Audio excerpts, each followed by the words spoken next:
Hello students, आज हम शुरू करने वाले हैं एनसीईआरटी 10th क्लास का हमारा फोर्थ चैप्टर, जिसका नाम है carbon and it's compounds.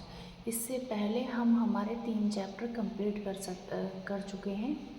9th class के 9th क्लास के 4 चैप्टर कर चुके हैं और अब 10th क्लास के 3 चैप्टर कर चुके हैं। ये हमारा चौथा चैप्टर है, जिसका नाम है कार्बन एंड इट्स कंपाउंड्स। ठीक है, देखो, इस से पहले हमने क्या किया था, क्लासिफिकेशन किया था मैटर का। ठीक है, हमने क्लासिफिकेशन मैटर का पढ़ा फिजिकल नेचर के बेसिस पे, केमिकल नेचर के बेसिस पे। फिजिकल नेचर के बेसिस पे हमने सॉलिड, लिक्विड, गैसेस पढ़े और केमिकल के बेसिस पे हमने प्योर और इम्प्योर पढ़े थे। ठीक है, अब प्योर में भी हमने एलिमेंट्स और कंपाउंड्स पढ़े थे।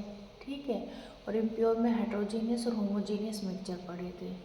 तो एलिमेंट्स और क्या पढ़े थे प्योर में, कंपाउंड्स। तो ठीक है, तो क्या होता है कि हमारे आसपास अगर हम देखें तो क्या होता है, मोस्ट ऑफ द जो कंपाउंड्स हैं या चीज़ें हैं वो किससे मिल के बनी होती है, कार्बन से मिल के बनी होती हैं। ठीक है, मतलब कार्बन से मिलके बहुत सारी चीज़ें हमारे आसपास, ज़्यादा मोस्टली चीज़ें कार्बन से मिलके बनी होती है। उसमें हम खुद भी आ गए, लिविंग्स ऑर्गेनिज्म में भी क्या होता है, कार्बन होता है। ठीक है, तो ऐसा क्यों होता है? अगर देखो, आप एक एक्टिविटी दे रखी है, इसमें एक्टिविटी 4.1, इसमें क्या दे रखा है कि कुछ चीज़ों की हमने लिस्ट बनानी है। ठीक है, उन चीज़ों की लिस्ट बनाओ जो किससे बनी है, मेटल से।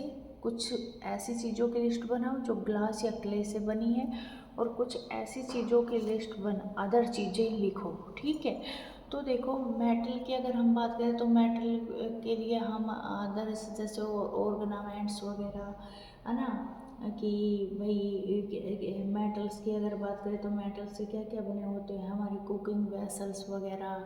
ठीक है, और भाई जैसे लोहे के कई आयरन के गेट भी बने होते हैं, है ना। इस तरीके से बहुत सारी ऐसी चीज़ें जो आप लिख सकते हो। इधर ग्लास से बनी हुई जैसे कि भाई खिड़कियाँ हो गई। ठीक है, क्ले वगैरह से जैसे भाई खिलौने वगैरह हो गए। ठीक है, इस तरीके से खिलौने, या मैं बोल दूँ मूर्ति वगैरह भी बनी होती है मिट्टी से, बर्तन बने होते हैं मिट्टी के, जो घड़ा होता है। इसी तरीके से अदर्स में देखें तो जैसे भाई हमारा पेंसिल, स्कूल बैग, क्लॉथ्स हो गए। तो अगर आप इस तरीके की चीज़ों की लिस्ट बनाओगे तो क्या होगा कि मोस्टली चीज़ें किससे मिलके बनी होंगी, जो चीज़ें होंगी वो, उनमें क्या प्रेजेंट होगा, कार्बन होगा। ठीक है, तो उसी तरीके से इसमें बताया गया है कि जैसे फूड, क्लोथ्स, मेडिसिन, बुक्स और many of the things that you listed all are based on this versatile element carbon. ठीक है, जैसे फूड हो गया, क्लोथ्स हो गए, मेडिसिन में भी कार्बन होता है, बुक्स जिस पेपर होता है उसमें भी कार्बन होता है, और भी बहुत सारी चीज़ें हैं जो किससे मिलके बनी होती हैं, एक वर्सेटाइल एलिमेंट है कार्बन। ठीक है, और अगर हम बात करें मतलब लिविंग स्ट्रक्चर्स की, वो भी किससे, उसका भी बेस क्या है, कार्बन है ना। और the amount of carbon present the earth crust and in the atmosphere is quite huge. ठीक है, मतलब बहुत ही कम होती है इसकी परसेंटेज की, अगर हम हमारे आसपास एनवायरनमेंट में बात करें तो। ठीक है, ये अर्थ क्रस्ट में लगभग 0.02%, और जिसमें किस फॉर्म में होता है, मिनरल्स, जैसे कि हाइड्रोजन कार्बोनेट्स, कोयल, पेट्रोलियम, कार्बोनेट्स वगैरह की फॉर्म में, यानी कि मिनरल्स की फॉर्म में होता है अर्थ क्रस्ट में। जबकि एटमॉस्फेयर में कार्बन डाइऑक्साइड के रूप में प्रेजेंट होता है, और हमें पता है कार्बन डाइऑक्साइड हमारे एटमॉस्फेयर में 0.03% ही प्रेजेंट है। ठीक है, बहुत कम अमाउंट होती है इसकी। लेकिन इस स्मॉल अमाउंट के होते हुए भी कार्बन्स के बहुत सारे आपको कंपाउंड्स देखने को मिल जाएंगे। ठीक है, तो ऐसा क्यों होता है भाई, कुछ तो रीज़न होता होगा ना कार्बन की, जो इतने सारे कंपाउंड्स बना लेता है।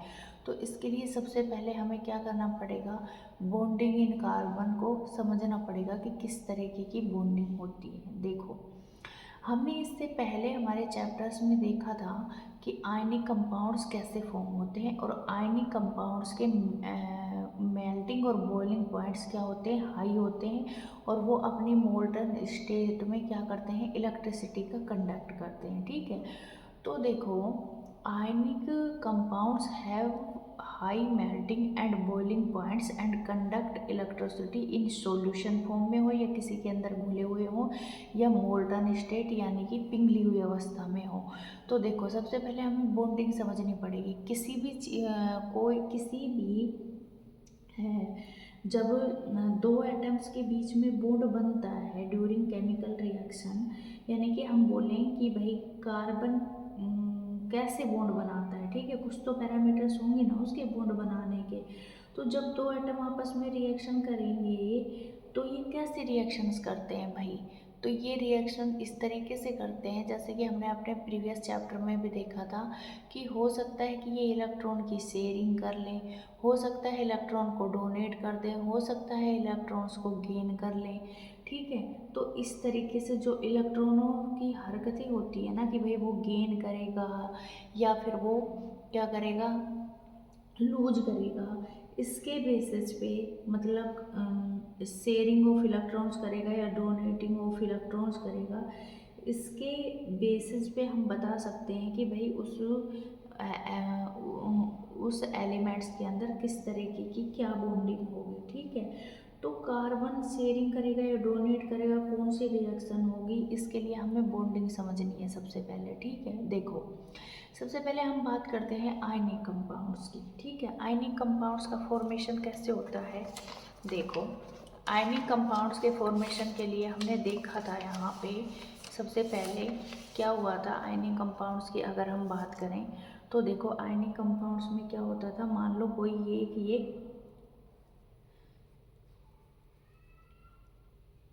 एक एलिमेंट है ये ए नाम का। ठीक है, दूसरा है बी नाम का एलिमेंट। ठीक है, तो क्या करेगा कि ये ए नाम का जो एलिमेंट्स है वो क्या कर दे, अपने इलेक्ट्रॉन्स को क्या कर दे, अपने इलेक्ट्रॉन्स डोनेट कर दे और किसको दे दे, बी नाम के एलिमेंट्स को दे दे। ठीक है, तो क्या होगा कि इसने अपना इलेक्ट्रॉन्स इसको दिया। हम किसी भी चीज़ ऐसे समझो, हम अपने डेली लाइफ में भी अगर एग्जांपल बात करें तो भाई हमने किसी से पैसे उधार लिए तो उसने हमें पैसे दे दिए। ठीक है, तो हम उसके क्या हो गए, ऋणी हो गए, हमारे ऊपर एक तरीके से क्या चढ़ गया, उधार चढ़ गया, ऋण चढ़ गया। तो हम कैसे कैसे चीज़ से, एक नेगेटिव चीज़ से एक नेगेटिव चीज़ हमारे ऊपर चढ़ गई है। तो इसी तरीके से इसमें ए और बी एलिमेंट्स में भी क्या होगा कि ए ने अपने इलेक्ट्रॉन्स को ऐसे समझो कि एक ऋण है एक तरीके का या बुरी चीज़ है, तो उसने अपनी एक बुराई किसको दे दी, बी को दे दी। ठीक है, तो उसके ऊपर कैसा चार्ज आ गया, नेगेटिव चार्ज, और इसने अपनी एक बुराई कम कर ली तो इसके ऊपर कैसा चार्ज आ गया, पॉजिटिव चार्ज। ठीक है, तो ये किसके रूप में कन्वर्ट हो गया, कैटायन के रूप में। ठीक है, ये बन गया हमारा कैटायन। और दूसरा बी है वो हमारा बन गया एनायन, क्योंकि उसने वो बुराई गेन कर ली। ठीक है, तो ये बन गया एनायन। ठीक है, और ये कैटायन और ये एनायन है वो क्या करेंगे, एक दूसरे को अट्रैक्ट करेंगे। ठीक है, अट्रैक्ट करेंगे और क्या बना लेंगे, एक आयनिक कंपाउंड्स ए और बी का फॉर्मेशन कर लेंगे। ये हो गया आयनिक कंपाउंड्स। ठीक है, इसमें हमने एग्जांपल्स देखा था NaCl का। ठीक है, कि भाई Na के पास आउटर मोस्ट में 2, 8 और 1, इसी प्रकार Cl के पास 2, 8 और 7। ठीक है, अब देखो हर एलिमेंट चाहता है, हर एटम चाहता है कि उसके पास क्या हो, उसके आउटर मोस्ट में नोबल गैस इलेक्ट्रॉनिक कॉन्फ़िगरेशन हो, यानी कि 8 इलेक्ट्रॉन हो। तो 8 इलेक्ट्रॉन ये कैसे गेन कर सकता है सोडियम, या तो एक इलेक्ट्रॉन दे दे या 7 इलेक्ट्रॉन ले ले। इसी तरीके से क्लोरीन भी कैसे गेन कर सकता है, या तो एक इलेक्ट्रॉन ले ले या 1 इलेक्ट्रॉन लूज कर दे। तो दोनों के लिए, इसके लिए तो कौन सा प्रोसेस ईजी है कि भाई ये एक इलेक्ट्रॉन लूज कर दे, और इसके लिए ये कि भाई ये एक इलेक्ट्रॉन क्या कर ले, गेन कर ले। तो ये अपना एक इलेक्ट्रॉन किसको दे देगा, Cl को। तो इसने अपनी एक बुराई किसको दी, Cl को। तो Na के ऊपर कैसा चार्ज आ गया, पॉजिटिव, और Cl ने गेन की तो कैसा चार्ज आ गया, नेगेटिव। तो इससे किसका फॉर्मेशन हो जाता है, आयनिक कंपाउंड्स का। ठीक है, ये तो था आयनिक कंपाउंड्स के बारे में। ठीक है कि आयनिक कंपाउंड्स, लेकिन अब बात करें हम हमारे किसके बारे में, कार्बन्स के बारे में। ठीक है, तो जो कार्बन होता है ना, उसके देखो क्या होता है इसके अंदर कि जो हमारा कार्बन होता है उसके आउटर मोस्ट में उसके इलेक्ट्रॉनिक कॉन्फ़िगरेशन की अगर हम बात करें, कार्बन के अंदर क्या 6 होता है इसका एटॉमिक नंबर, तो इसमें कितने होंगे आउटर मोस्ट में, 2 और 4। ठीक है, अब देखो इसको अपना आउटर मोस्ट कंप्लीट करना है। ठीक है, या तो ये 4 इलेक्ट्रॉन गेन कर ले या फिर 4 इलेक्ट्रॉन क्या कर दे, लूज कर दे। लेकिन ऐसा पॉसिबल नहीं हो पाता भाई, 4 इलेक्ट्रॉन या तो कोई लेने वाला चाहिए ताकि इसका एक ओनली सेल के लिए डुप्लेट भी स्टेबल होगा, या फिर 4 इलेक्ट्रॉन कोई देने वाला भी चाहिए। ठीक है, तो क्या होता है कि इन 4 इलेक्ट्रॉन्स को लूज करने के लिए हमें बहुत ज़्यादा मात्रा में एनर्जी की रिक्वायरमेंट होती है, जो कहाँ से मिलेगी, हमें मिल ही नहीं सकती। दूसरा, अगर हम इसके अंदर 4 इलेक्ट्रॉन्स क्या कर दें, 4 इलेक्ट्रॉन्स ऐड कर दें, तो वो भी पॉसिबल नहीं है। क्यों, क्योंकि भाई 4 इलेक्ट्रॉन एक तो देगा कौन एक साथ, एक इलेक्ट्रॉन देने के ही लाले पड़े होते हैं। और अगर कोई दे भी दे तो कार्बन के न्यूक्लियस के अंदर कितने प्रोटॉन्स हैं, 6 प्रोटॉन्स हैं। ठीक है, प्रोटॉन कितने हैं, 6 हैं। तो इन 6 प्रोटॉनों के लिए यानी कि पॉजिटिव चार्ज के लिए 8 इलेक्ट्रॉन्स को, 8 नेगेटिव चार्ज को इजीली स्टेबली होल्ड कर पाना पॉसिबल नहीं होगा। तो अब इस मतलब इस दुविधा से पार पाने के लिए कार्बन क्या करता है कि चलो भाई हम क्या कर लेते हैं, शेयरिंग कर लेते हैं। तो कार्बन क्या करेगा, शेयरिंग ऑफ इलेक्ट्रॉन्स करेगा। ठीक है, शेयरिंग ऑफ इलेक्ट्रॉन्स करता है वो। ठीक है, अब देख लेते हैं हम एनसीईआरटी में क्या दे रखा है, थोड़ा पढ़ लेते हैं इसके बारे में। ठीक है, most carbon compounds are poor conductor of electricity. ठीक है, अब देखो भाई क्यों होता है ऐसा, मोस्ट कंपाउंड्स इलेक्ट्रिसिटी, जैसे कि मैंने तुम्हें अभी बताया कि इसमें क्या होगी कार्बन के अंदर कि ना ही इलेक्ट्रॉनों की गेनिंग होगी और ना ही डोनेटिंग होगी, क्या होगी, शेयरिंग होगी। यानी कि कार्बन के पास 4 इलेक्ट्रॉन्स है आउटर मोस्ट में, दूसरे कार्बन के पास भी 4 इलेक्ट्रॉन है, तो ये 4 इलेक्ट्रॉन इसके साथ भी शेयर करेगा ये, और ये वाला इसके साथ भी शेयर करेगा। तो इसमें किसी भी प्रकार के कोई आयन की फॉर्मेशन नहीं हुई है। तो इसीलिए ये पुअर कंडक्टर होते हैं इलेक्ट्रिसिटी के। क्यों भाई, क्योंकि भाई मतलब इलेक्ट्रिसिटी के कंडक्टेंस के लिए कुछ इलेक्ट्रॉन्स, कुछ पार्टिकल्स तो चाहिए इलेक्ट्रिसिटी को एक जगह से दूसरी जगह ले जाने के लिए, जो कि इसके अंदर नहीं बनते हैं। ठीक है, और इनका मेल्टिंग और बॉइलिंग पॉइंट भी क्या होता है, कम होता है as compare to ionic compounds. ठीक है, यहाँ पे देखो दे रखा है एसिटिक एसिड, क्लोरोफॉर्म, इथेनॉल और मैथेन का जो बॉइलिंग पॉइंट्स है इस लिस्ट में, और ये दे रखा है मेल्टिंग पॉइंट और ये है बॉइलिंग पॉइंट, जो as compare to ionic compounds कम है। ठीक है, इसका मतलब क्या हुआ कि इसके अंदर फोर्स ऑफ अट्रैक्शन होते हैं ना इन मॉलिक्यूल्स के पास, force of attraction between these molecules are not very strong, बहुत ज़्यादा स्ट्रॉन्ग नहीं होते हैं, क्योंकि वो आयन से नहीं बनते, वो शेयरिंग ऑफ इलेक्ट्रॉन से बनते हैं। Since these compounds are largely non conductor of electricity, हाँ भाई इलेक्ट्रिसिटी के नॉन कंडक्टर होते हैं, मैंने तुम्हें बताया, क्योंकि इसके पास फ्री इलेक्ट्रॉन्स नहीं होते हैं या पार्टिकल्स नहीं होते हैं, charge particles. We can conclude that the bonding in these compounds does not give rise to any ions।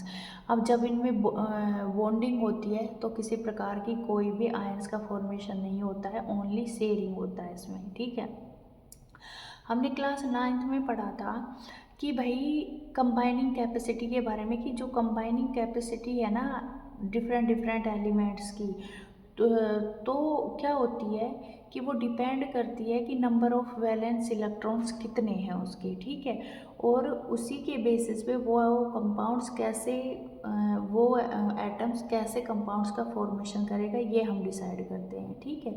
तो combining capacity of various elements and how it is depends on the number of valence electrons. Let us now look at the electronic configuration of carbon, ठीक है। जैसा कि मैंने तुम्हें carbon में समझाया कि कार्बन का atomic number, the atomic number of carbon is 6 होता है ना। अब देखो इसमें क्या होगा, what would you the distribution of electron in various shell of carbon. तो के सेल में कितना होगा भाई, 6 होता है ना। के सेल के अंदर क्या होगा, के सेल के अंदर इसमें 2 होंगे और एल सेल के अंदर 4 होंगे, टोटल 6 होते हैं ना। तो ये डिस्ट्रीब्यूशन होगा इनका। How many valence electron will be carbon have, तो कितने होंगे भाई, 4 होंगे इसके आउटर मोस्ट में, ठीक है। अब देखो, we know that the reactivity of element is explain as their tendency to attain a completely filled outer shell. तो जैसा कि मैंने तुम्हें बताया कि हर एलिमेंट क्या चाहता है कि उनके आउटर मोस्ट में 8 इलेक्ट्रॉन्स हो जाएं और वो इनर्ट गैस कॉन्फ़िगरेशन प्राप्त कर लें, that is attain noble gas configuration. Elements forming ionic compounds achieve this by either gaining or losing electrons from the outermost cell, ठीक है। जैसे कि हमने आयनिक कंपाउंड्स में देखा था, जैसे NaCl का फॉर्मेशन हुआ था, Na ने अपना 1 इलेक्ट्रॉन लूज किया था जबकि क्लोरीन ने 1 इलेक्ट्रॉन गेन किया था। तो ये किस तरीके से फॉर्म हुए भाई, गेन और लूज किए गए इलेक्ट्रॉन, ठीक है, जब आयंस की फॉर्मेशन हुई। इस वजह से ये इलेक्ट्रिसिटी के कंडक्टर होंगे क्योंकि इसके अंदर क्या होगा, स्ट्रॉन्ग फोर्स ऑफ अट्रैक्शन होता है। जबकि कार्बन के केस में ऐसा कुछ भी नहीं हुआ। कार्बन के केस में हमने देखा था कि 4 इलेक्ट्रॉन्स है इसका आउटर मोस्ट सेल में। तो या तो ये नीड्स टू गेन और lose 4 electrons to attain noble gas configuration, या तो ये गेन कर ले या फिर क्या कर दे, ये लूज कर दे, ठीक है, नोबल गैस इलेक्ट्रॉन कॉन्फ़िगरेशन को प्राप्त करने के लिए, यानी कि स्टेबल होने के लिए। अब मैंने तुम्हें बताया था कि गेन और लूज क्यों पॉसिबल नहीं है, क्योंकि अगर ये 4 electrons, it could gain 4 electrons forming C4 minus anion, but it would be difficult for the nucleus with 6 proton to hold on the 10 electrons, that is 4 extra electrons, ठीक है। अब कितने हो जाएंगे टोटल भाई, एटॉमिक नंबर कितना है इसका 6, तो प्रोटॉन्स तो कितने होंगे 6, लेकिन अगर हम 4 इलेक्ट्रॉन्स और ले आएँ तो टोटल इलेक्ट्रॉन्स कितने हो गए कार्बन के अंदर भाई, क्या हो गए, देखो 2 और 4 और 4 इलेक्ट्रॉन्स और ऐड कर दे तो टोटल कितने हो गए भाई, 10 हो गए, जो कि 6 इलेक्ट्रॉनों के लिए उनको मैनेज करना इजी नहीं होगा। और दूसरा भाई 4 इलेक्ट्रॉन देगा कौन उनको। सेकेंड रीजन है, it could lose 4 electron forming C4 plus cation, but it would require a large amount of energy to remove 4 electron, leaving behind a carbon cation with 6 proton in its nucleus holding on to just 2 electrons, ठीक है। अब देखो कि भाई ये भी इतना आसान नहीं है कि भाई हम 4 इलेक्ट्रॉन वहाँ से निकाल सकें, क्योंकि हमें क्या करना पड़ेगा, बहुत ज़्यादा अमाउंट में उसको एनर्जी देनी पड़ेगी। यहाँ 1 इलेक्ट्रॉन निकालने के लिए इतनी एनर्जी देनी पड़ती है, तो 4 इलेक्ट्रॉनों को निकालना इतना आसान नहीं है, तो हमें ज़्यादा एनर्जी देनी पड़ेगी। तो कार्बन ने क्या सोचा भाई, इस प्रॉब्लम का कुछ तो सॉल्यूशन होगा। तो carbon overcomes this problem by sharing its valence electron with other atoms of carbon और with atoms of other elements, है ना। अब कार्बन कार्बन के साथ भी शेयर कर सकता है भाई और अदर एलिमेंट्स के साथ भी शेयर कर सकता है। Not just carbon but many other elements form molecules by sharing electrons in this manner. अब इसमें केवल कार्बन ही नहीं है, इसमें और अदर एलिमेंट्स भी है जो शेयरिंग से क्या बनाते हैं, हमारा कंपाउंड्स की फॉर्मेशन करते हैं। The shared electrons belongs to the outer shells of both the atoms, है ना। अब वो जो शेयरिंग होगी ना इलेक्ट्रॉनों की, वो आउटर मोस्ट सेल के इलेक्ट्रॉन्स होंगे, and lead to both atoms attending the noble gas configuration. और सबसे मतलब दोनों ही शेयरिंग करेंगे और दोनों ही एलिमेंट्स क्या चाहेंगे कि भाई उनका नोबल गैस कॉन्फ़िगरेशन हो जाए।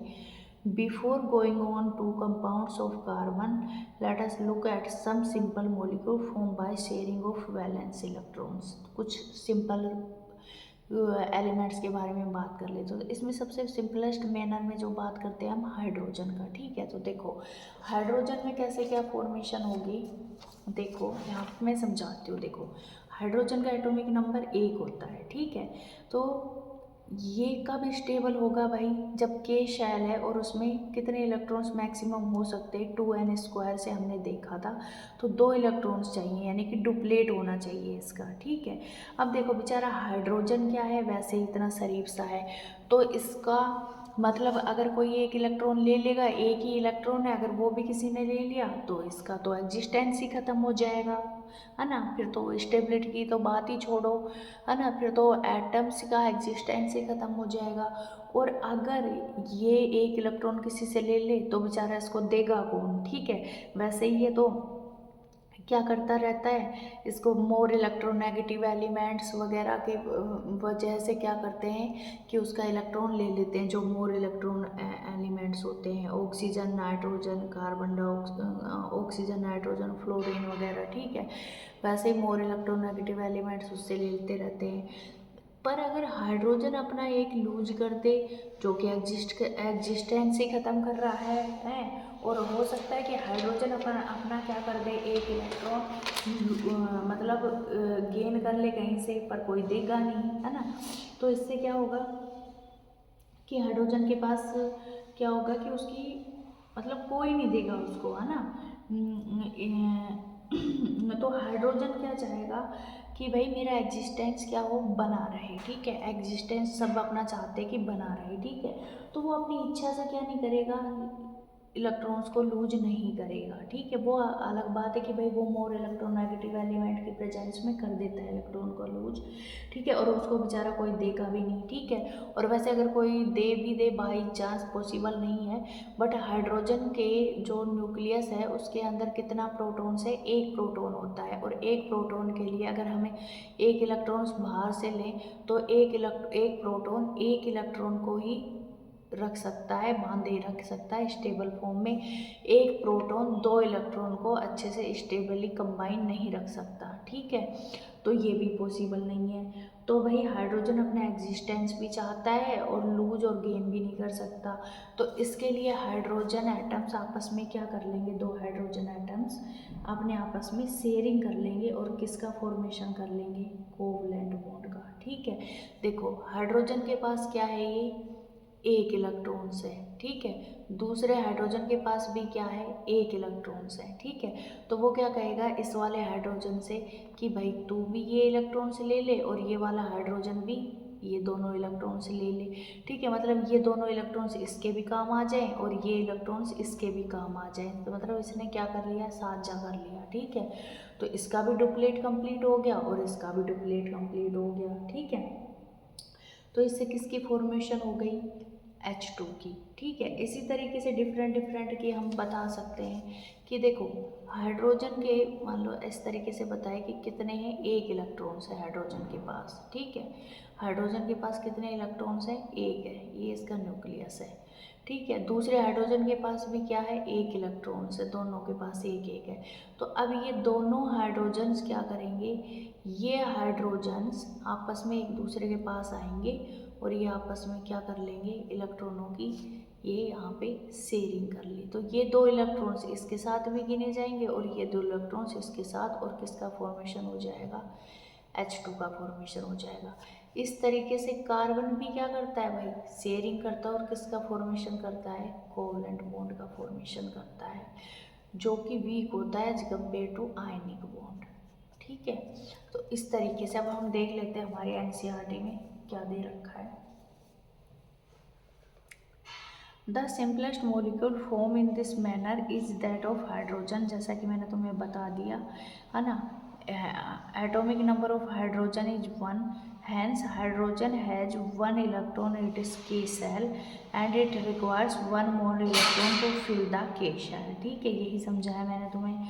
So 2 hydrogen atoms share their electrons to form a molecule of hydrogen H2 this allow each hydrogen atom to attain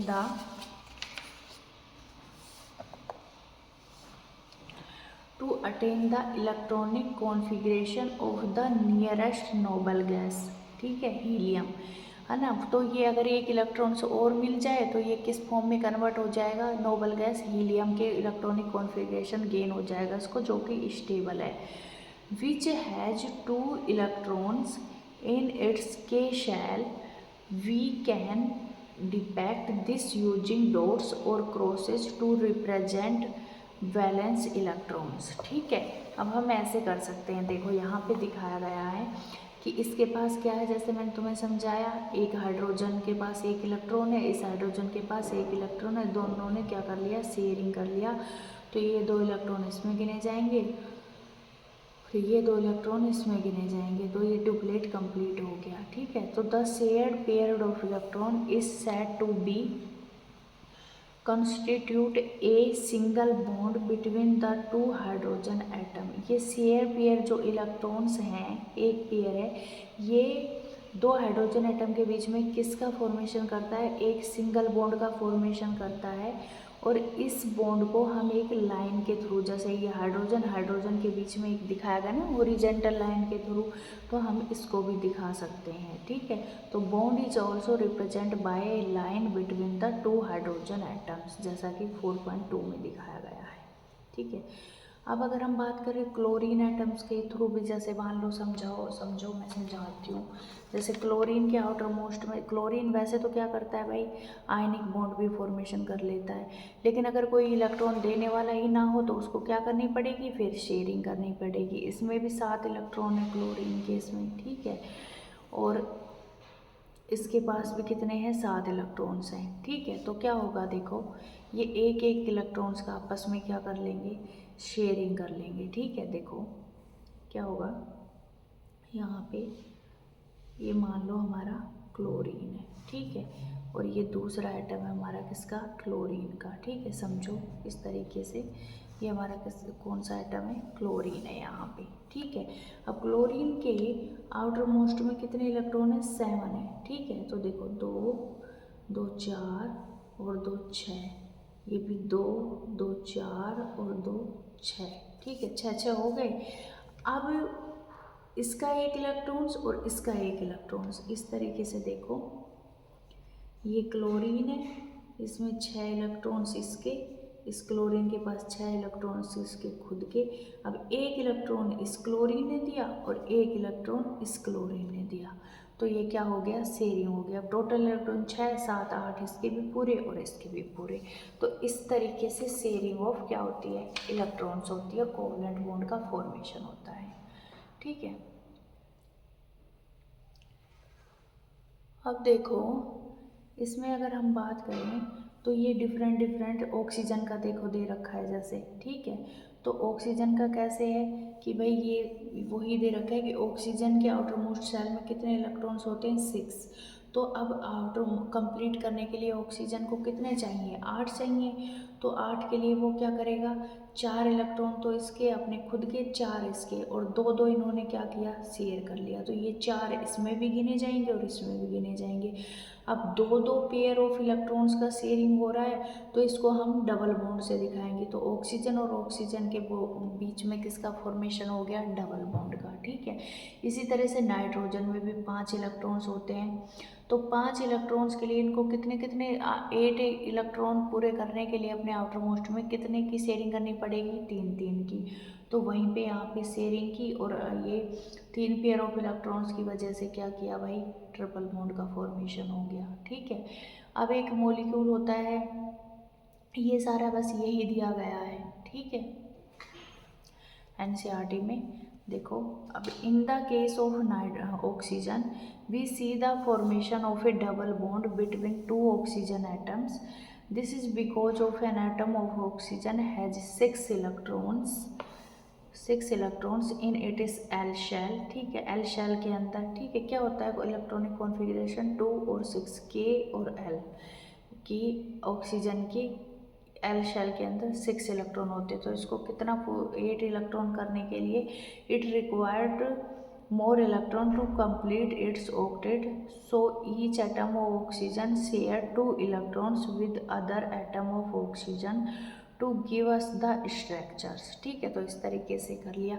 इसी तरीके से नाइट्रोजन का है कि भाई 5 इलेक्ट्रॉन्स होते हैं तो कितने शेयर करने पड़ेंगे, 3 है ना।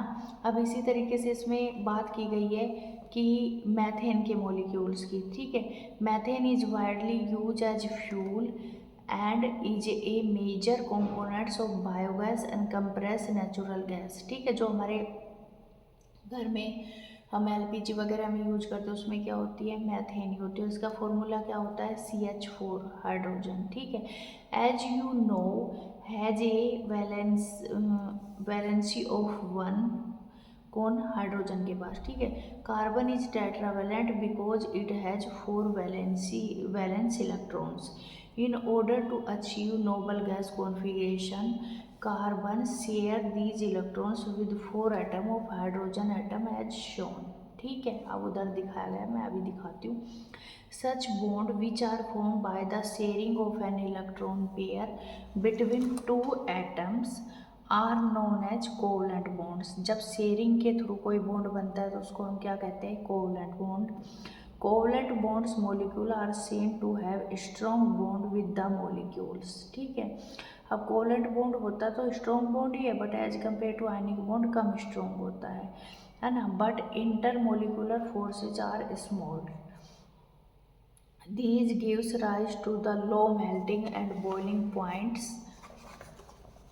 ठीक है, boiling points of these compounds since the electrons are shared between atoms and no charge particle are formed, such covalent compound are generally poor conductor of electricity। तो इसी वजह से होता है कि भाई इसके पास कोई भी चार्ज नहीं होता है।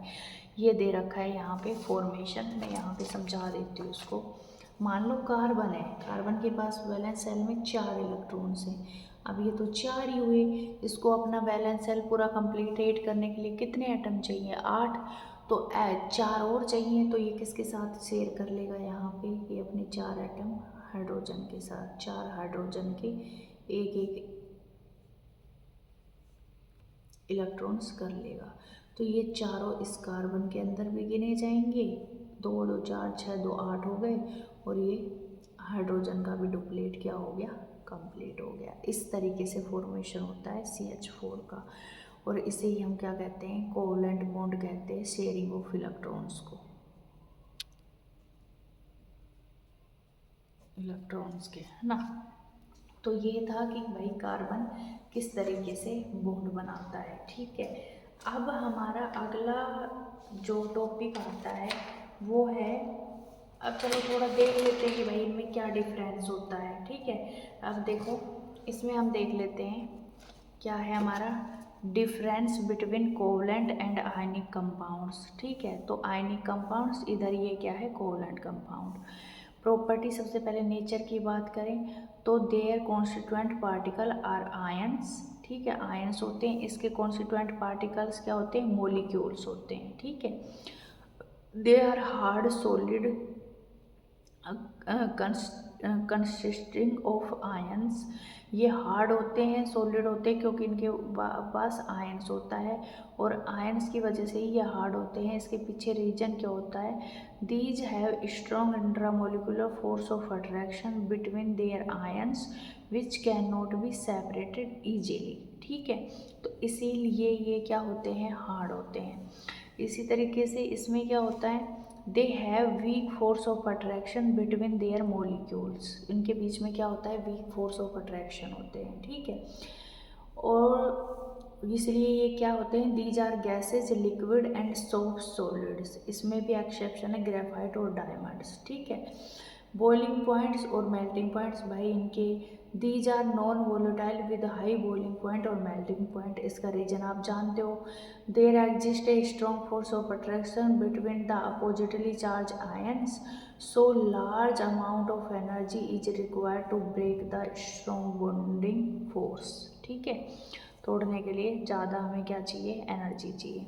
इसके बॉइलिंग पॉइंट्स कम होते हैं, क्यों होते हैं, क्योंकि भाई इनके बीच में फोर्स ऑफ अट्रैक्शन क्या होता है, कम होता है, तो इसके तोड़ने के लिए कम एनर्जी चाहिए। इलेक्ट्रिकल कंडक्टिविटी, भाई ये इलेक्ट्रिसिटी के सॉलिड स्टेट में तो नहीं, लेकिन मोल्टन और सॉल्यूशन फेज में क्या होते हैं, गुड कंडक्टर होते हैं इलेक्ट्रिसिटी के।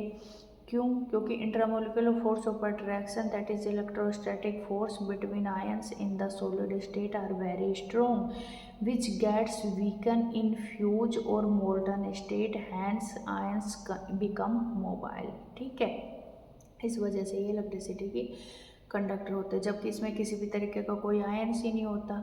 तो due to the absence of free ions और charge particles they are not electrically conductivity show नहीं करते हैं। ठीक है, सोल्युबिलिटी की बात करें तो these are soluble in water but insoluble in organic solvent. Organic solvent हमारे नॉन पोलर होते हैं, जबकि वाटर हमारा पोलर होता है, और ये भी आयनिक कंपाउंड्स होते हैं, तो सेम को बोलता है। ठीक है, तो water is a polar solvent, it decreases the intermolecular force of attraction resultant free ions in aqueous solution, hence they dissolve. ठीक है, इलेक्ट्रोस्टैटिक फोर्स होता है ना वाटर के बीच में, तो वे आयंस के बीच के फोर्स को तोड़ देगा, और इसलिए ये आसानी से क्या हो सकते हैं, डिजोल्व हो सकते हैं। Solubility, these are insoluble in water but dissolve in organic solvent. क्योंकि भाई ये क्या होते हैं, ये नॉन पोलर होते हैं, इसलिए non polar compounds, covalent compounds किसके अंदर डिजोल्व होंगे, नॉन पोलर यानी कि ऑर्गेनिक के अंदर, ऑर्गेनिक सोलवेंट के अंदर ही। ठीक है, तो ये था डिफरेंस हमारा किसमें, आयनिक और कोवलेंट कंपाउंड्स के अंदर। ठीक है, अब हम बात करते हैं, इसका अगला टॉपिक है एलोट्रोप्स ऑफ कार्बन। ठीक है, अब देखो एलोट्रोप्स ऑफ कार्बन क्या होता है कि देखो कोई भी एलिमेंट नेचुरली जब एक से अधिक फॉर्म में पाया जाता है ना, और उसके मतलब फिजिकल प्रॉपर्टी, या मैं बोल दूँ फिजिकल ढांचे में क्या हो, चेंज हो, और केमिकल प्रॉपर्टी क्या हो, सेम हो, तो उस जो वो डिफरेंट फॉर्म्स हैं उस एलिमेंट्स की क्या कहलाती है, एलोट्रोप्स कहलाती है। और इस प्रॉपर्टी को क्या कहते हैं, एलोट्रोपी कहते हैं, यानी कि one element exist in more than one natural form. ठीक है, अब जैसे कार्बन है, कार्बन की हमने पढ़ा कि भाई ग्रेफाइट, डायमंड, फुलरीन्स क्या है, एलोट्रोप्स हैं। तो इसमें क्या होगा, इसकी केमिकल प्रॉपर्टी तीनों की सेम होगी, लेकिन इनका अरेंजमेंट ऑफ कार्बन एटम या फिजिकली ढांचा होगा वो क्या होगा, अलग होगा। तो ये क्या कहलाते हैं, एलोट्रोप्स, और ये प्रॉपर्टी इनकी एलोट्रोपी कहलाएगी। ठीक है, अब क्या होता है कि अलग अलग एलोट्रोप्स हैं कि भाई डायमंड हो गया, ग्रेफाइट्स हो गया, फुलरीन्स हो गया, है ना। तो ये डिफरेंट फॉर्म उसकी क्या कहलाती है, एलोट्रोप्स कहलाती है, और ये एलोट्रोपिक होती है। ठीक है, अब देखो जो हमारी ये होती है ना ग्रेफाइट्स और डायमंड और फुलरीन, ये क्रिस्टलाइन सॉलिड फॉर्म में, यानी कि ये कि इनकी पर्टिकुलर स्ट्रक्चर्स होती है। ठीक है, और कुछ कुछ कार्बन्स के जो एलोट्रोप्स होते हैं ना वो एमोर्फस टाइप होते हैं, यानी कि उनकी कुछ भी स्ट्रक्चर्स वगैरह फिक्स नहीं होती। ठीक है, जैसे देखो कार्बन में, कार्बन के ग्रेफाइट के अंदर क्या है कि एक फिक्स पैटर्न है कि हेक्सागोनल रिंग्स बनी हुई हैं। ठीक है, एक दूसरे के अटैचमेंट में। इधर भी एक फिक्स पैटर्न है कि एक कार्बन 4 बॉन्ड बना रहा है, और इस तरह की स्ट्रक्चर्स 3D स्ट्रक्चर्स में बनी हुई है। फुलरीन्स में भी क्या है कि रिपीटेशन है 6 मेंबर्ड और 5 मेंबर्ड रिंग का एक पर्टिकुलर मैनर में। तो ये कहलाते हैं इसके क्रिस्टलाइन सॉलिड फॉर्म। ठीक है, एलोट्रोप्स के।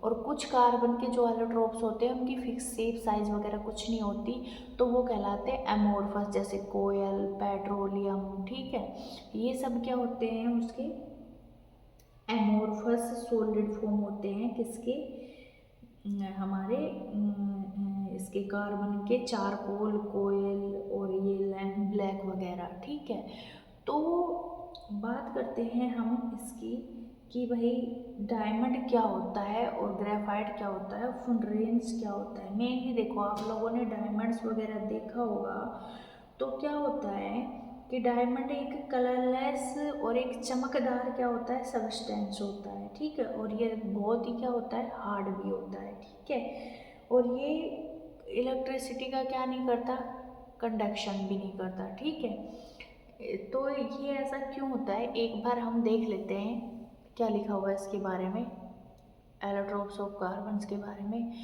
The elements carbon occurs in different form in nature with widely varying physical property. ठीक है, मतलब ऐसा कोई भी एलिमेंट्स जिसके अदर फॉर्म का नेचर में एग्जिस्ट करते हैं नेचुरली फॉर्म में, तो उसको हम क्या कहते हैं, एलोट्रोप्स कहते हैं। ठीक है, तो both diamond and graphite are form by carbon atoms. बने किससे, कार्बन एटम से। इसकी केमिकल प्रॉपर्टी देखोगे तो सेम ही होंगी, फिजिकल ढांचा यानी कि कार्बन का अरेंजमेंट क्या है, अलग अलग है। The difference lies in the manner in which the carbon atom are bonded to one another. ठीक है, बस डिफरेंस किस में है कि एक कार्बन एटम दूसरे से किस तरीके से जुड़ा हुआ है। तो सबसे पहले हम इन डायमंड की बात करें तो डायमंड बहुत ही हार्ड होता है, कलरलेस होता है।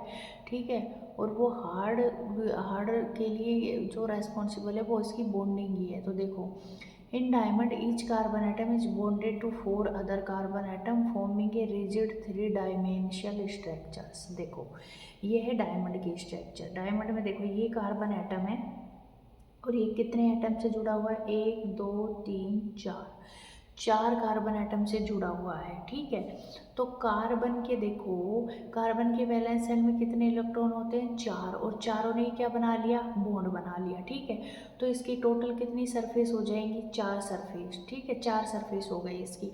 ये आगे चल के और 4 से बॉन्ड बनाएंगे। ठीक है, तो ये क्या हो गई, ये स्ट्रक्चर बढ़ती बढ़ती ये हो गई इसकी 3D स्ट्रक्चर्स होती है। और एक भी इलेक्ट्रॉन्स यहाँ पे क्या नहीं होता है, फ्री नहीं होता है। ठीक है, क्योंकि इलेक्ट्रिसिटी के कंडक्टेंस के लिए हमें क्या चाहिए भाई, इलेक्ट्रॉन्स का फ्री होना तो चाहिए ना।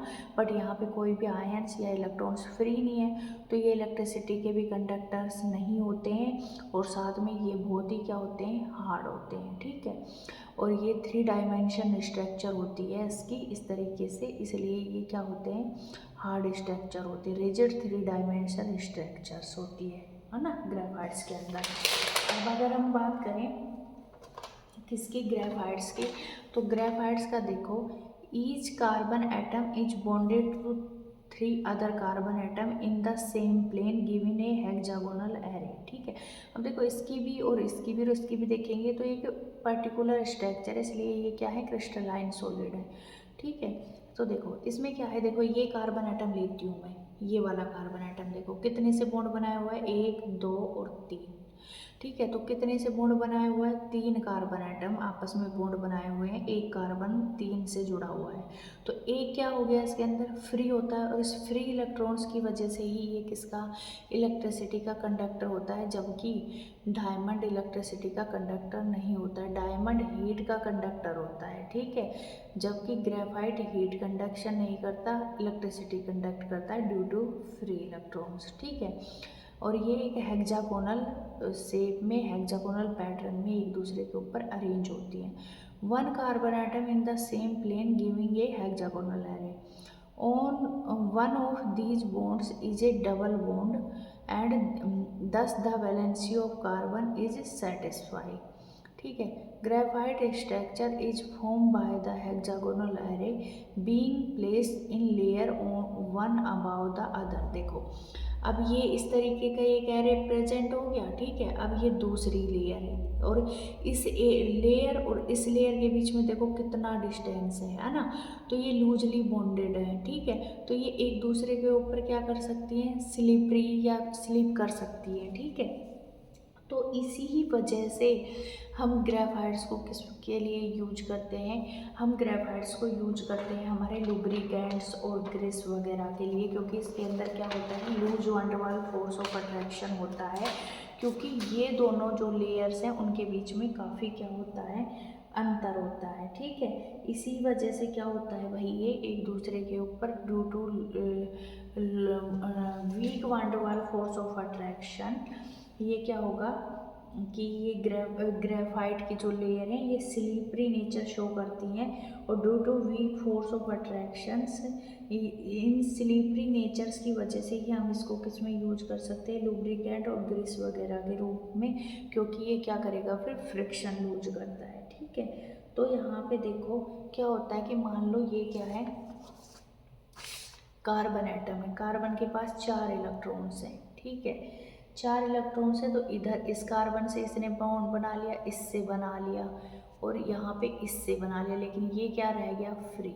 तो इस फ्री इलेक्ट्रॉन्स की वजह से ये इलेक्ट्रिसिटी का क्या करते हैं, कंडक्शन करते हैं। ठीक है, अब देखो यहाँ पे क्या दे रखा है, these two different structure result in diamond and graphite having very different physical property even though their chemical property are the same. ठीक है, केमिकल प्रॉपर्टी यानी कि रिएक्शंस ये सेम तरीके से करेंगे, हैं तो कार्बन ही, बट इनकी फिजिकल प्रॉपर्टी जैसा कि मैंने तुम्हें अभी समझाया अलग अलग होती है। ठीक है, diamond is a the hardest substance known.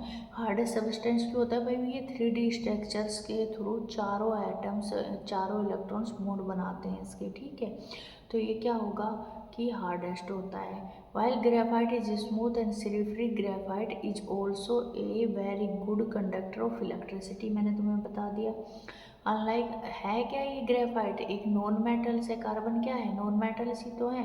जबकि हमने देखा कि नॉन मेटल्स क्या होते हैं, मेनली इलेक्ट्रिसिटी के बैड कंडक्टर होते हैं, जबकि यहाँ पे ये नॉन मेटल होते हुए भी गुड कंडक्टर है क्योंकि इसके पास एक फ्री इलेक्ट्रॉन्स होता है, मैंने तुम्हें समझाया। Diamond can be synthesize by subjecting pure carbon to very high pressure and temperature. Pure carbon को लेके अगर हम क्या कर दें, हाई प्रेशर और टेम्परेचर लगा दें काफ़ी टाइम तक, तो वो कोयला या मैं बोलूँ कार्बन ही किस में कन्वर्ट हो जाता है, डायमंड में। These synthetic diamonds are small but are otherwise indistinguishable from natural diamonds. ठीक है, तो ये क्या होता है, ये जो सिंथेटिक डायमंड्स होते हैं वो क्या होते हैं, स्मॉल होते हैं, छोटे होते हैं। ठीक है, अब देखो फुलरेंस के बारे में इन्होंने बात की है।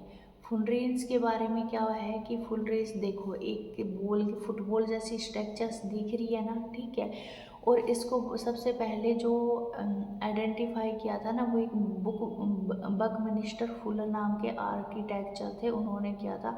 तो उसके नाम पे ही इसका नाम क्या पड़ गया, फुलरेल पड़ गया। इसमें क्या है, रिपीटेशन होता है 5 और 6 मेंबर्स रिंग का। ठीक है, और एक गुम्बद की तरह इसका स्ट्रक्चर्स होता है। ठीक है, तो इसलिए इसको बकी बॉल भी कहा जाता है। देखो Fullerenes form another class of carbon allotropes.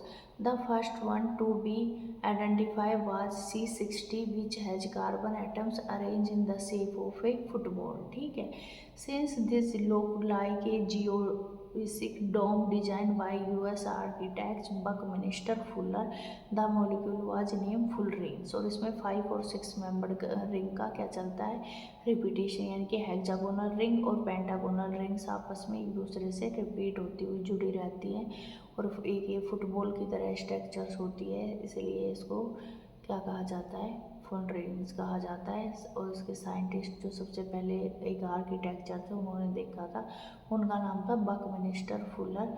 तो उन्हीं के नाम पे इसको हमने क्या कह दिया, फुलरेंस कह दिया। ये है एलोट्रोप्स ऑफ कार्बन। ठीक है, अब हमारा अगला टॉपिक आता है इसमें ही, वर्सेटाइल नेचर ऑफ कार्बन। ठीक है, कि भाई कार्बन वो तो ठीक है डिफरेंट डिफरेंट कंपाउंड्स बनाता है, हर चीज़ में कार्बन प्रेजेंट है। ठीक है, और इतना कम प्रेजेंट होते हुए भी ये मतलब इतने कंपाउंड्स वगैरह बना लेता है।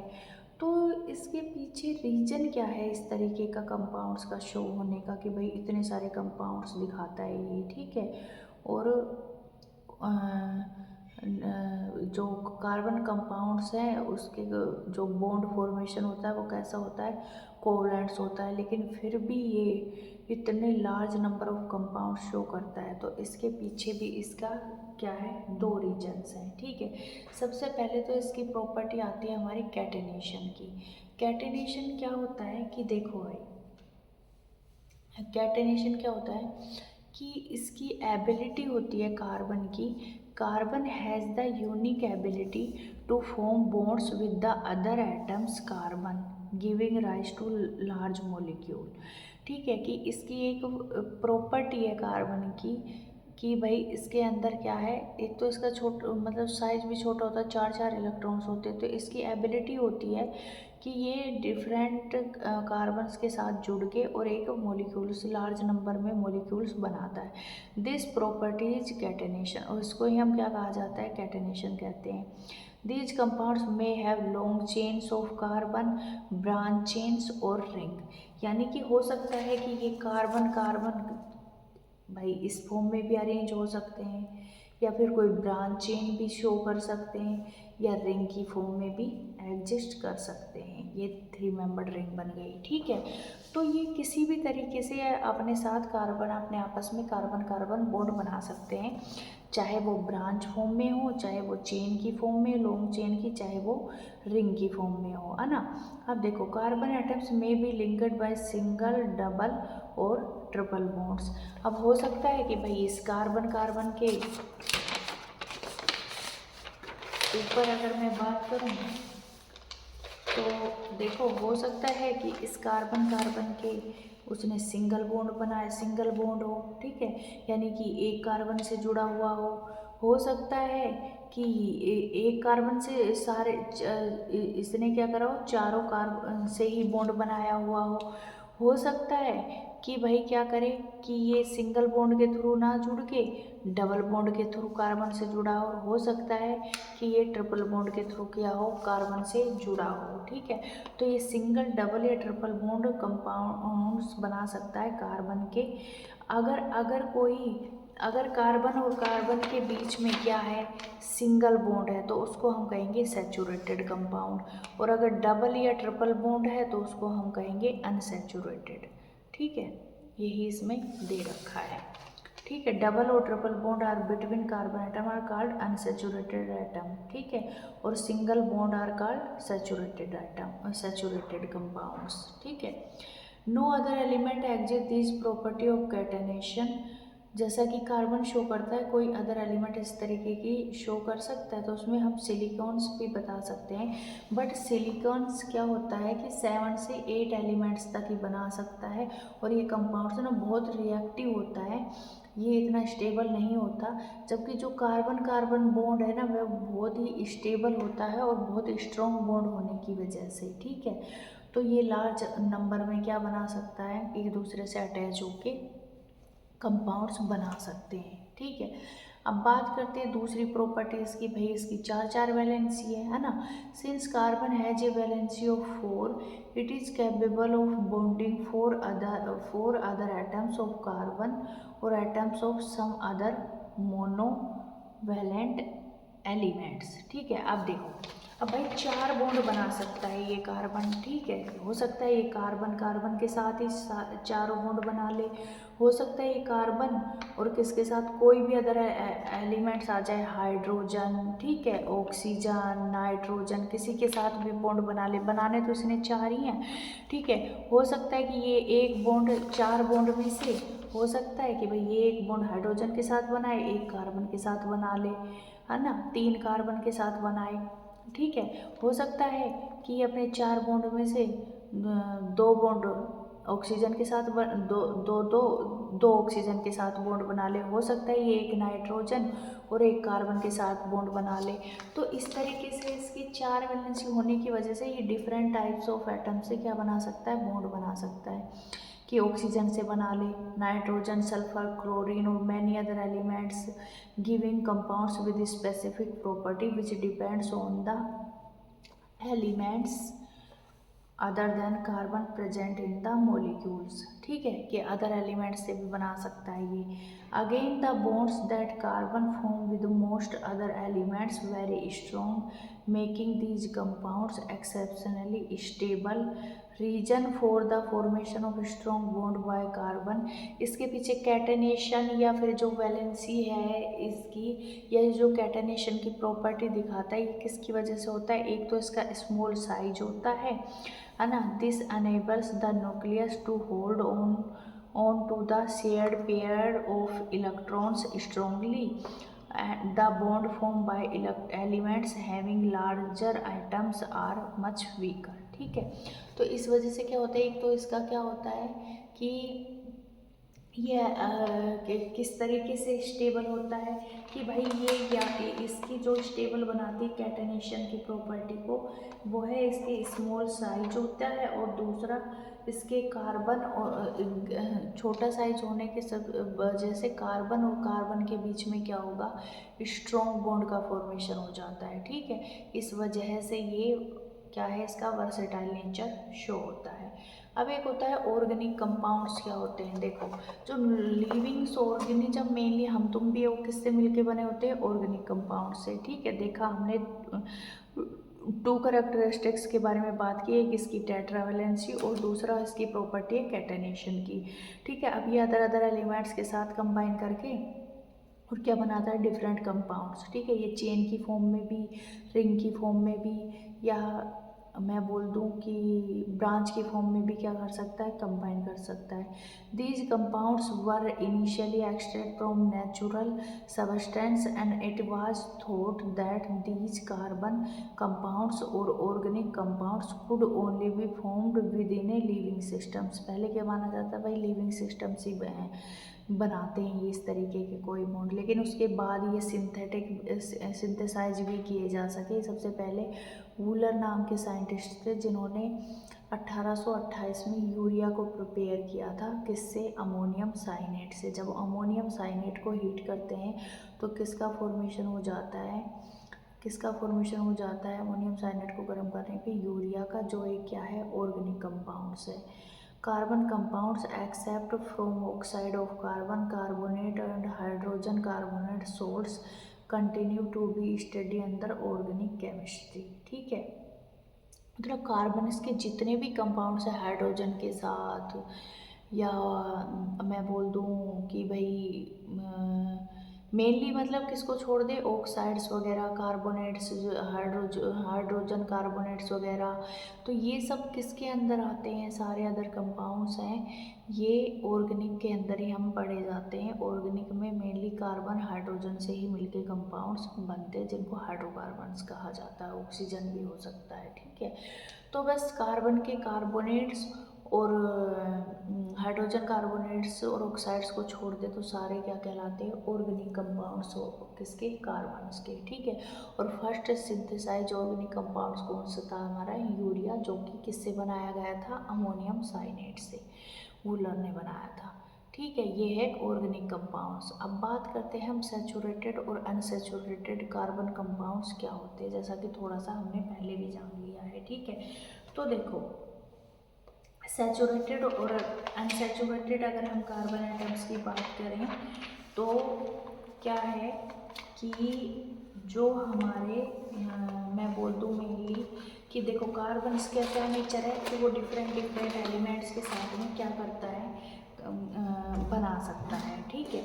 तो एक होता है मतलब मेनली जो इसकी मेन जो दोस्ती होगी वो किससे होगी, हाइड्रोजन से, क्योंकि हाइड्रोजन का नेचर कैसा होता है भाई, हाइड्रोजन का नेचर होता है कार्बन के जैसा ही, ठीक है। तो हाइड्रोजन का नेचर होता है मतलब कार्बन के जैसा। तो हमने कार्बन की प्रॉपर्टी के बारे में पढ़ा, ठीक है। तो हम देखेंगे कि भाई इसके इस एलिमेंट का नेचर, भाई तुम किससे दोस्ती करोगे, जिससे तुम्हारी मिलती जुलती नेचर होगी, ठीक है। तो कार्बन की नेचर कहीं ना कहीं थोड़ी हाइड्रोजन से मिलती है, ठीक है।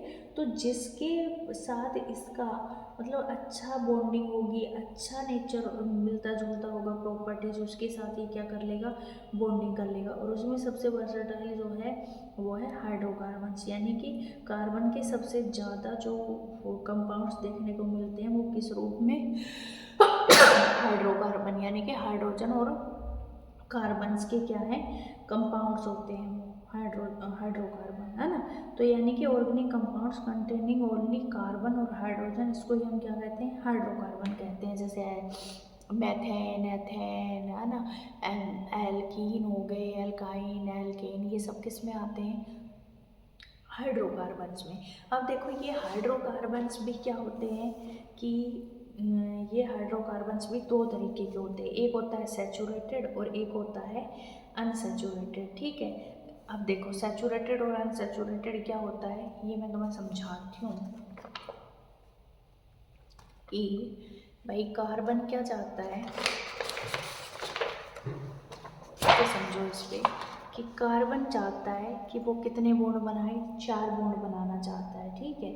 4 बॉन्ड बनाना चाहता है क्योंकि इसके वैलेंस शेल में कितने इलेक्ट्रॉन्स हैं, 4, ठीक है। 4 बॉन्ड बनाना चाहता है उसकी टेट्रा वैलेंसी की वजह से। अब हो सकता है कि आने वाला हर एटम क्या हो, डिफरेंट हो, है ना, चाहे वो हाइड्रोजन हो सकता है, चाहे वो कार्बन के साथ भी बना सकता है। तो वो क्या बनाएगा, हर मतलब एटम्स के साथ में क्या करेगा, सिंगल सिंगल बॉन्ड का फॉर्मेशन करेगा चारों के साथ। यानी कि यहाँ पे हाइड्रोजन के साथ करा तो यहाँ पे क्या आ जाएगा, 4 हाइड्रोजन्स। ठीक है, तो इससे क्या हुआ कि इसके बीच में सिंगल सिंगल बॉन्ड का फॉर्मेशन हुआ।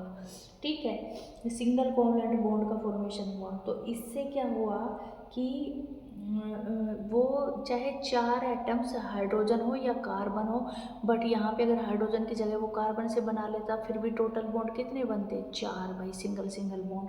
तो जब वो सिंगल सिंगल 4 बॉन्ड बनाता है तो सिंगल कोवलेंट बॉन्ड का फॉर्मेशन करता है, तो ऐसे कंपाउंड्स हमारे क्या कहलाते हैं, सैचुरेटेड कंपाउंड्स, यानी कि hydrocarbons in which all the carbon atoms are linked by only single covalent bond, है ना, तो वो क्या कहलाते हैं, सैचुरेटेड कहलाते हैं। जबकि अनसैचुरेटेड हाइड्रोकार्बन्स की बात करूँ तो देखो, बनाना तो कार्बन को कितने बॉन्ड्स हैं, 4 ही बॉन्ड्स बनाने हैं, है ना, क्योंकि उसकी टेट्रा वैलेंसी है।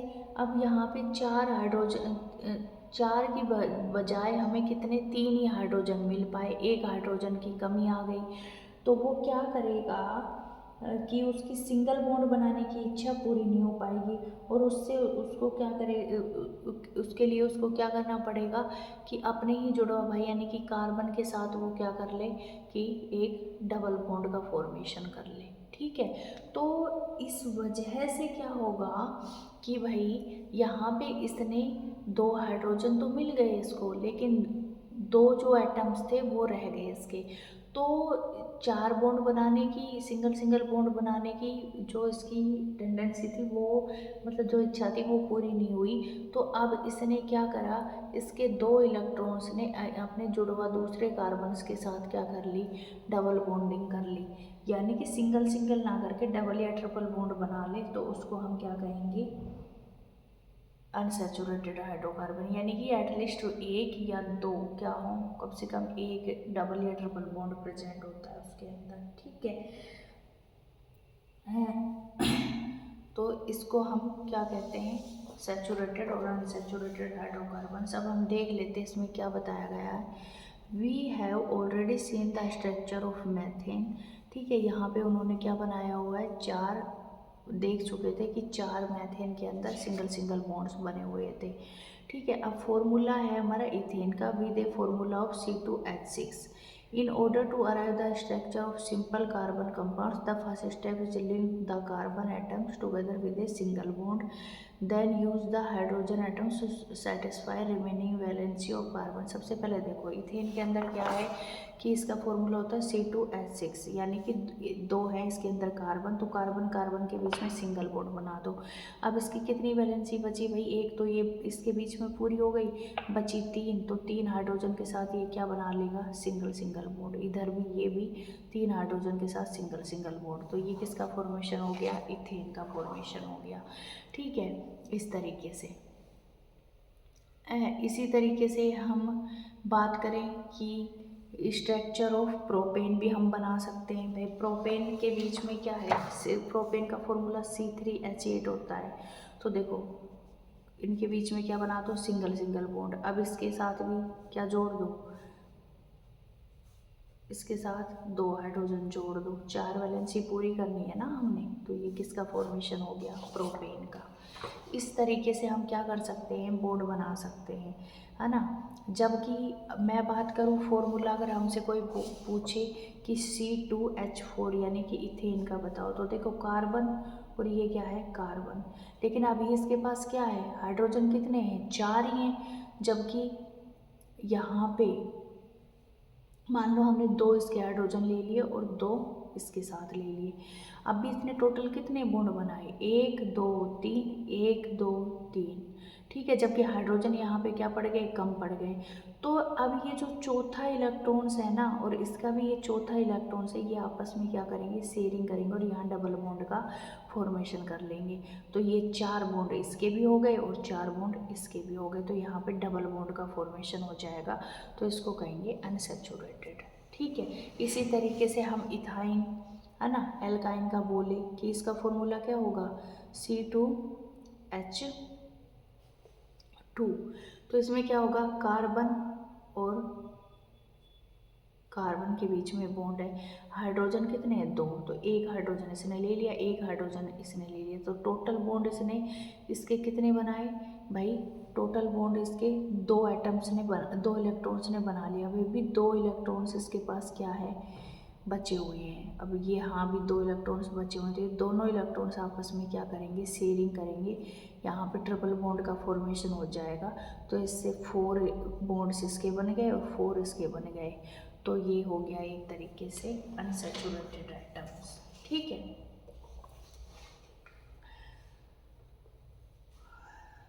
तो यही है कि भाई हमारा सैचुरेटेड और अनसैचुरेटेड एटम्स क्या होता है, ठीक है।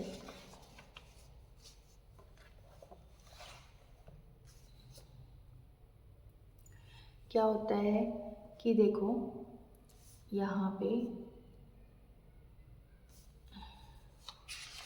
सैचुरेटेड के बारे में बता रखा है कि the valency of each carbon atoms remains unsatisfied so each is bonded to 3 hydrogen atom giving, ठीक है। ये कैसा हो गया, ये हमारा कैसा हो गया भाई, सैचुरेटेड कंपाउंड्स हो गया, यानी कि valencies of all the atoms are satisfied by single bonds between them, ठीक है। तो such carbon compounds are called saturated compounds. जबकि इथेन और उसका एग्जाम्पल ले तो उसमें क्या होगा, उसमें होगा कि इसमें क्या होगा, compounds of carbon having double और triple bonds between the carbon atoms are known as unsaturated carbon atoms और कंपाउंड्स, और they are more reactive than the saturated carbon compounds. अब देखो भाई, सैचुरेटेड कार्बन कंपाउंड्स में तो क्या है, सारे सारे क्या है, सिंगल बॉन्ड्स हैं। जबकि अनसैचुरेटेड के अंदर क्या है, डबल बॉन्ड्स है। तो वो क्या चाहते हैं कि भाई वो क्या कर ले, इन बॉन्ड्स को तोड़ ले और वो थोड़े क्या हो जाए, फ्री हो जाए, ठीक है। तो ये ज़्यादा रिएक्टिव होंगे एज कंपेयर टू सैचुरेटेड, ठीक है। सैचुरेटेड को तो भाई क्या करना है अपना भाई, मतलब सैचुरेटेड फॉर्म में वो तो पहले से ही स्टेबल है, ठीक है, सिंगल सिंगल बॉन्ड के थ्रू। जबकि यहाँ पे जो अनसैचुरेटेड होते हैं ना, वो इतने स्टेबल नहीं होते, वो अपने स्टेबल फॉर्म में आने के लिए चाहते हैं कि ये उसका डबल बॉन्ड टूट जाए और वो सिंगल बॉन्ड में कन्वर्ट हो जाए और अपनी 4 वैलेंसी सिंगल बॉन्ड के थ्रू वो क्या कर ले, कंप्लीट कर ले। तो इसीलिए क्या होते हैं कि जो अनसैचुरेटेड होते हैं ना, वो मोर रिएक्टिव होते हैं एज कंपेयर टू किसके, जो अनसैचुरेटेड है वो मोर रिएक्टिव है as compare to saturated compounds, ठीक है। अब हमारा भाई देखो, मैंने तुम्हें बताया, अब अगला है चेन्स, ब्रांचेज एंड रिंग्स। अब देखो यहाँ पे दे रखा है कि ये carbon carbon different different bond बना सकता है एटम्स के साथ। अब ये कार्बन लॉन्ग चेन की फॉर्म में हो सकता है और ब्रांच भी शो कर सकता है, ठीक है। ये लॉन्ग चेन्स की फॉर्म में, ये इधर ब्रांच शो कर रहा है। इसी तरीके से यानी कि एक कंपाउंड्स की हम क्या कर सकते हैं, डिफरेंट डिफरेंट स्ट्रक्चर शो कर सकते हैं, जिसका क्या होगा कि फॉर्मूला तो सेम होता है ना कंपाउंड्स का, पर क्या होता है स्ट्रक्चर्स डिफरेंट होती है, तो उसको हम क्या कहेंगे, स्ट्रक्चर्स आइसोमर्स कहते हैं, ठीक है।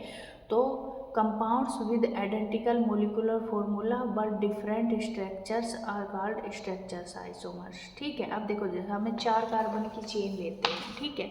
अब 4 कार्बन की चेन में हो सकता है चारों कार्बन इस तरीके से अरेंज हो, तो ये किसकी फॉर्म में हो गया, लॉन्ग चेन की फॉर्म में, ठीक है। हो सकता है कि ये 4 इस तरीके से अरेंज ना होके यहाँ पे ब्रांच आ जाए, ठीक है, ठीक है।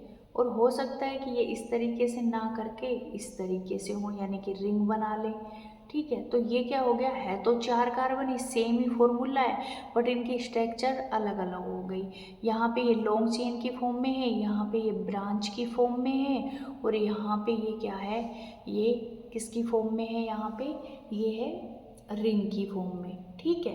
तो ये इसका रिंग आइसोमर हो गया, ये इसका ब्रांच आइसोमर, या मैं बोल दूँ कि यहाँ पे कार्बन की जगह कोई भी फंक्शनल ग्रुप आके लग जाए तो वो क्या हो गया, फंक्शनल आइसोमर्स। और ये इसका चेन आइसोमर्स। ठीक है कि भाई चेन क्या हो गई, डिफरेंट डिफरेंट हो गई। ये तो ये दोनों आपस में क्या है, चेन आइसोमर्स। वहीं फंक्शनल आइसोमर्स में, या मैं बोलूँ चेन आइसोमर्स में तो क्या है, चेन अलग होगी। यहाँ पे ये क्या है, 4 कार्बन की, यहाँ पे ये 3 कार्बन की। जबकि पोजिशनल आइसोमर्स में क्या होगा कि हो सकता है कि इस सब्स्टिट्यूएंट की पोजीशन यहाँ पे क्या है, 1 2 1 2। हो सकता है कि ज़्यादा कार्बन की चेन हो तो हो सकता है सब्स्टिट्यूएंट का जो है वो तीसरे कार्बन पे जुड़ जाए जाके, तो ये इसका क्या हो गया, पोजिशनल आइसोमर्स। ठीक है, तो इस तरीके से होता है आइसोमर्स की, जैसे फॉर्मूला सेम होता है पर स्ट्रक्चर क्या है, डिफरेंट डिफरेंट है। अब इस तरीके से देखो रिंग के फॉर्म में जो साइक्लोहेक्सेन है वो इस तरीके से भी शो हो सकती है, इस तरीके से दिखा सकते हैं हम। एक अदर हम उसकी बात करें अनसैचुरेटेड कंपाउंड्स की, तो उसमें हमारा एग्जांपल आता है बेंजीन का।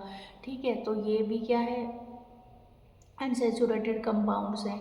ठीक है, तो all these carbon compounds which contain just carbon and hydrogen are called hydrocarbons. जैसा कि मैंने तुम्हें बताया, among these the saturated hydrocarbons are called alkanes. Saturated होंगे जिसमें सिंगल सिंगल बॉन्ड होंगे उसको हम क्या कहेंगे, एल्केन्स कहते हैं। और जो अनसैचुरेटेड होते हैं जिनके अंदर एक डबल बॉन्ड होगा उसको एल्केन्स कहेंगे, और जिसके अंदर एक ट्रिपल बॉन्ड होगा उसको हम एल्काइंस कहते हैं। ठीक है, तो इस तरीके से ये होता है। अब बात करते हैं हम, अगर हमारी बात आती है कि देखो, अब बात करते हैं हम कि भाई देखो ये तो ठीक है, लेकिन देखो कि यहाँ पे जैसे कार्बन है, मान लो इस तरीके से भी होता है कि जैसे CH4 है। ठीक है, अब यहाँ पे CH ठीक है, और यहाँ पे H। अगर हम इस H को हटा के कोई अदर फंक्शनल ग्रुप जैसे क्लोरीन, ब्रोमीन, आयोडीन, OH है ना, जो भी हमारे फंक्शनल ग्रुप्स हैं उनको जोड़ दें तो ये क्या बन जाते हैं, फंक्शनल्स आइसोमर्स बन जाते हैं इनके। ठीक है, तो यही समझाया गया है यहाँ पे कि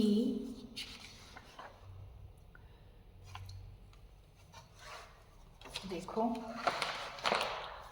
carbon seems to be a very friendly element so far we, मतलब ये क्या है कि ऐसे समझो कि जो कार्बन है ना वो कार्बन के साथ तो बॉन्डिंग करता ही है, other hetero atoms oxygen, nitrogen, sulphur, chlorine, bromine के साथ भी ये क्या कर सकता है, बॉन्डिंग शो कर सकता है, जिसमें हो गया oxygen, nitrogen, sulphur, hydrocarbon chain. One or more hydrogen can be replace by these elements such that the valency of carbon remain satisfy. ठीक है, यानी कि जैसा कि मैंने तुम्हें बताया कि एक हाइड्रोजन का हटा के ये लगाते तो कार्बन की जो वैलेंसी है वो भी क्या रहेगी, सेटिस्फाई रहेगी, और भाई कंपाउंड्स भी बन जाएगा, न्यू कंपाउंड्स बन जाएगा। ठीक है, तो हाइड्रोजन को किसने रिप्लेस कर दिया, हेटेरो एटम्स ने। अब these hetero atoms are also present in the some groups, कुछ हेटेरो एटम्स है जो ग्रुप्स के रूप में भी प्रेजेंट होते हैं। ठीक है, तो अब इसमें क्या होता है, these hetero atoms and the group containing these confer specific properties to the compounds regarding of the length and the carbon chain, hence are functional group.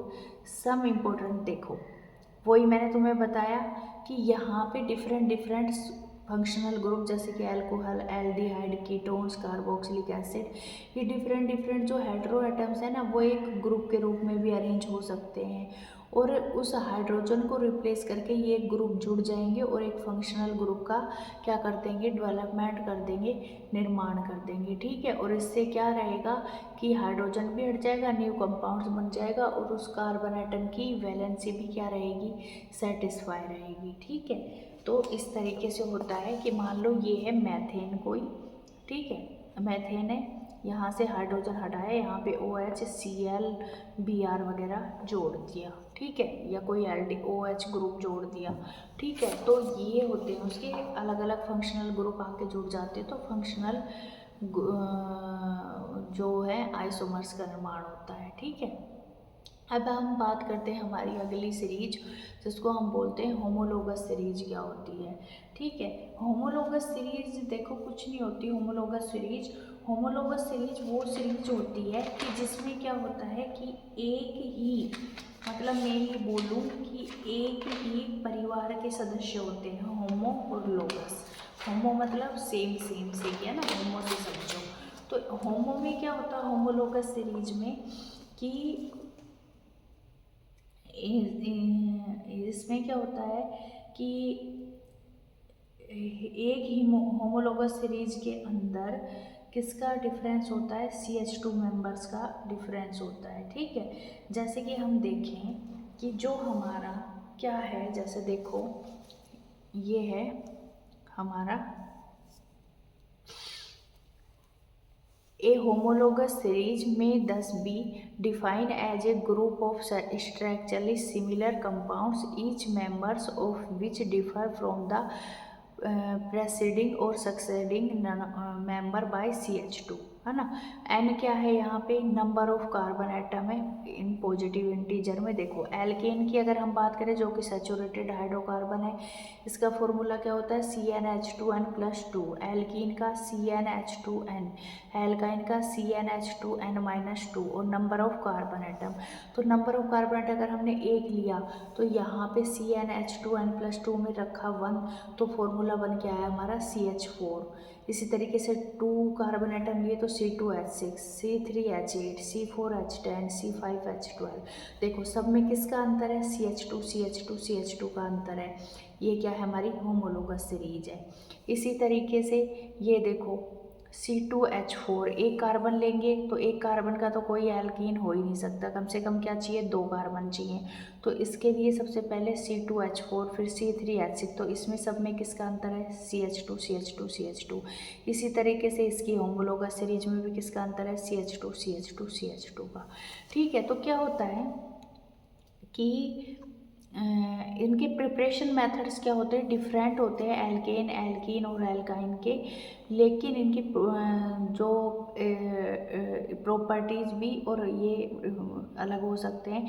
लेकिन होमोलोगस सीरीज के अंदर क्या होता है कि all member of a particular homologous series can be represent by general formula. For example alkene का क्या होता है, CnH2n+2, एल्कीन का CnH2n और एल्काइंस का CnH2n-2 होता है। Each members of the homologous series differs from the members above or below the series only by the CH2 group. ठीक है, यानी कि मोलिकुलर फॉर्मूले की अगर हम बात करें तो क्या होगा, CH2 ग्रुप से डिफरेंट होता है एक होमोलोगस सीरीज।